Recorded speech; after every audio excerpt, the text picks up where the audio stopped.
কয়েকদিন ধরে এত গরম পড়ছে, আমি সকালেই রান্নাটা সেরে নিই, কিন্তু আজকে আমার দুপুরে করতে হচ্ছে, কেননা আমি সকালবেলা রান্না করিনি। আর এখানে আমি বাদাম দিয়ে শাকটা ভাজা আমার হয়ে গেছে, আর চাটনিটা আর বাকি রান্নাগুলো আস্তে আস্তে করছি। এখানে দেখো আজকেও তো খুব গরম পড়ছে। আর এই যে মাছটা এখনও কী করবো জানি না, তারপরে আমি শুক্তোটা চাপাবো, তার জন্য আমি এইসব সবজিগুলো কেটে নিয়েছি। আর এই যে উচ্ছেগুলো একটু কড়া করে ভেজে নেব তেলের মধ্যে দিয়ে, একটু বেশি কড়া করে ভাজলে তেতোটা কম লাগে, তার জন্য আমি প্রথমে উচ্ছেটা একদম ভালোভাবে ভেজে নেব। আর এদিকে মশলা টশলা সব কিছু রেডি করে নিয়েছি মাংসের জন্য। আজকে ম্যারিনেট করে খানিকক্ষণ রেখে দেব, যতক্ষণ না আমার শুক্তো আর মাছ ভাজাটা হয়ে যায়। আর এখানে যা যা মশলা দেওয়ার সব দিয়ে দিয়েছি, আর একটু টক দই দিয়েছি আজকে, দিয়ে কিছুক্ষণের জন্য রেখে দেব। তো সব কিছু ভালোভাবে মিক্সড করে নিচ্ছি। আর আমি সর্ষের তেল দিতে ভুলে গেছি, ওর জন্য আমি অল্প পরিমাণেই দিয়ে দিলাম একটু সর্ষের তেল। আর এখানে আমার শুক্তো রেডি, এই যে। আর মাছের ঝোল আর করবো না, দুপুরে খাওয়ার জন্য কিছু মাছ আমি এখানে ভেজে নিচ্ছি।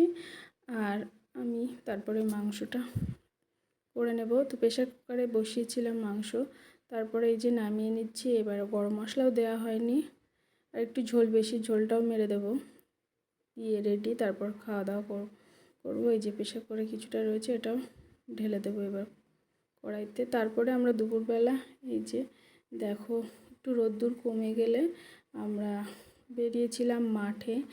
মাঠে যাওয়ার জন্য আমরা দেখো সঙ্গে কি কি নিয়েছি, এই যে আম, লবণ, আর একটা এই যে ছুরি নিয়েছি আম কাটার জন্য। তো মাঠে বসে বসে আম খাবো।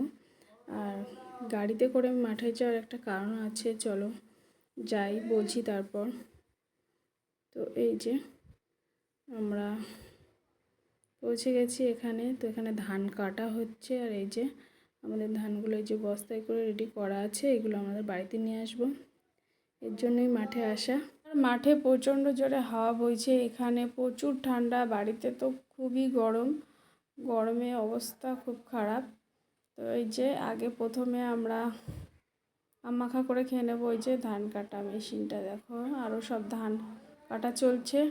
তারপরে আম মাখানোর জন্যে আমরা এই যে কলা পাতা একটা কেটে এনেছি, এনে এই যে আমগুলো এবার পরিষ্কার করে ছাড়িয়ে নেব খোসাগুলো। আর এই যে ছুরি দিয়ে দেখো খোসা ছাড়াতে একটু অসুবিধাই হচ্ছে, তারপরেও আমরা এই ছুরি দিয়েই একটা একটা করে আমগুলো সব পরিষ্কার করে নিয়ে এখানে আম মাখা করে ফেললাম। আর একটা জিনিস আনতে ভুলে গেছি, লঙ্কা। তো কাঁচা লঙ্কা আনতে ভুলে গেছি। আশেপাশে আমরা খুঁজে দেখছিলাম এখানে কারোর জমিতে কাঁচা লঙ্কা পাওয়া যায় কি না। তো কারোর জমিতেই পাওয়া যায়নি, কারণ এখন লঙ্কার চারা সবাই বসিয়েছে, এখনও লঙ্কা ধরেনি, তার জন্য তাই আমরা লবণ দিয়ে আম মাখা করে সব খেয়ে নিয়েছি। তো প্রথমে আমরা অনেকগুলো আমই মেখেছিলাম, তো সব শেষ, এই যে আবার কাটা হচ্ছে। তারপরে আমরা যেগুলো আম এনেছিলাম এখানে শেষ হয়ে গেছে, তাই জন্য সঞ্জয় ফোন করা হয়েছিল আম বাড়ি থেকে নিয়ে আসার জন্য, আর ওর নিয়ে চলে এসছে বাড়ি থেকে সব কিছু গুছিয়ে। এই যে আম ছোলা মেশিনটাও নিয়ে চলে এসছে, আর এখানে আম এই যে প্লাস্টিকে। তো আর সঙ্গে নিয়ে এসেছিলো কাঁচা লঙ্কা। তো এই আমগুলো এবার মাখা হবে আবার। আর আম ছোলা, আর সঙ্গে দেখো একটা লেবুও নিয়ে চলে এসছে আমের মধ্যে দেওয়ার জন্য। আর এইটা দিয়ে আম চুলতে তাড়াতাড়ি হয়ে যাচ্ছে, এরপর আবার মাখা করা হবে। আর এই যে আগের কলা পাতাটা ছিঁড়ে গেছে, আম মাখা করে আবার আমি কলা পাতা নিতে এসেছি। এই যে জলে এবার ধুয়ে নেব, নিয়ে বাকি আমগুলো সব ধুয়ে আবার মাখা করা হবে। এই যে আমি প্রথমে পরিষ্কার করে নিয়ে যাচ্ছি। এবারে আম মাখাটা সব থেকে ভালো হয়েছিল, কেননা কাঁচা লঙ্কা, লেবু এই সমস্ত কিছু দেয়া হয়েছে, তার জন্য। এই যে আম ধুয়ে নেওয়া হচ্ছে, এবার লেবুটাও কেটে নেওয়া হয়েছে। দেখো মাঠের হাওয়ায় বসে আম মাখা খেতে বেশ ভালো লাগছে। আর এখান থেকে বাড়ি যেতে ইচ্ছা করছে না, কেননা এখানে খুব হাওয়া ঠান্ডা। আর আজকে যা গরম দিয়েছে, এই যে আমগুলো স্লাইস করে নেওয়া হচ্ছে, এটা খেতে বেশি ভালো লেগেছিল।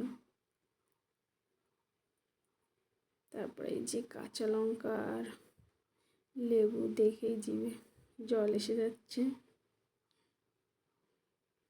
তারপরে এই যে দেখো মাঠে একটা গাছ ছিল, ওখান থেকেও কিছুটা আম এই যে নিয়ে আসা হয়েছে।